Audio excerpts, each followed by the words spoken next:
Hi friends, ప్రస్తుతం నేను హైదరాబాద్లోని టోలీ చౌక చౌరస్తా దగ్గర ఉన్నాను. దీనిని ఓయి ఫ్లేవర్ అని కూడా అంటారు. దీని కింద ఒక టెంపుల్ కూడా ఉంటుంది. లోపల రామాలయం, శివాలయం అన్ని టెంపుల్స్ అయితే కలిసి ఉంటాయి. ఈ గుడికి ఆపోజిట్ లో టక్బీర్ అని కేఫ్ ఉంటుంది. ఈ కేఫ్ పక్కనే ఒక లేన్ ఉంటుంది. ఈ లేన్ నుంచి స్ట్రైట్ గా వెళ్తే లెఫ్ట్ సైడ్ ఒక ఆల్ఫా ఫంక్షన్ హాల్ ఉంటుంది. ఫంక్షన్ హాల్ ఎదురుగా మనకి అబ్దుల్ నాన్ మహల్ ఉంటుంది. ఇక్కడ మనకి ప్రతిరోజు నిత్యం ఉదయం 5 గంటల నుంచి రాత్రి 10 గంటల వరకు నాన్స్ అయితే ఉచితంగా ఇస్తారు 365 రోజులు. మీరు వీడియోని చూసే ముందు వీడియోని లైక్ చేసి ఛానల్ సబ్స్క్రైబ్ చేసుకొని కొన్ని సపోర్ట్ చేయండి ఫ్రెండ్స్. అలాగే మీ ఫ్రెండ్స్ కి, ఫ్యామిలీ మెంబర్స్ కూడా షేర్ చేయండి ఫ్రెండ్స్ వీడియోని. మా ఇక్బాల్ అనే వ్యక్తి అయితే ఈ షాప్ అయితే రన్ చేస్తున్నారు. ఇక్కడ ఉదయం 4 గంటలకే వర్క్ అయితే స్టార్ట్ చేస్తారు. ఈ వీడియోలో నాన్స్ ని ఎలా తయారు చేస్తారు, వాటి తయారీ విధానానికి ఏమేమి వాడతారు అనేది చూద్దాం ఫ్రెండ్స్. వీడియోని ఎక్కడ కూడా స్కిప్ చేయకుండా లైక్ చేసి చూడండి ఫ్రెండ్స్ ప్లీజ్. ఇక్కడ మీకు కనిపిస్తున్న ఈ మిషన్ లో సుమారు 25 కేజీల వరకు మైదా పిండిని అయితే వేస్తారు. 50 కేజీస్.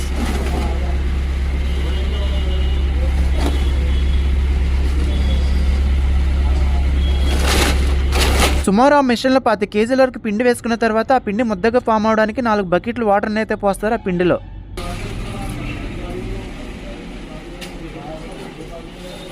తర్వాత బకెట్లోకి కొంచెం వాటర్ తీసుకుని దాంట్లోకి ఈస్ట్ అనే ఐటమ్ అయితే కలుపుతారు. ఈస్ట్ అనే ఐటమ్ ఎక్కువగా బేకరీలో దొరుకుతుందంట.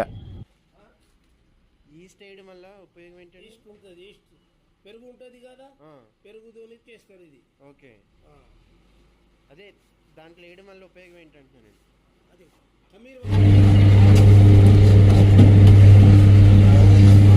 మిషన్లోకి పిండి, వాటర్ అలాగే ఈస్ట్ వేసిన తర్వాత 2 జగ్గుల నెయ్యిని అయితే పోస్తున్నారు.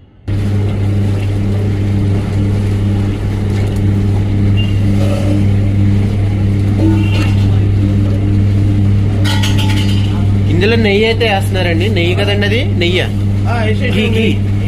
మొత్తం. ఇప్పుడు వేసేది నెయ్యే కదండి, అది నెయ్యే. ఓకే,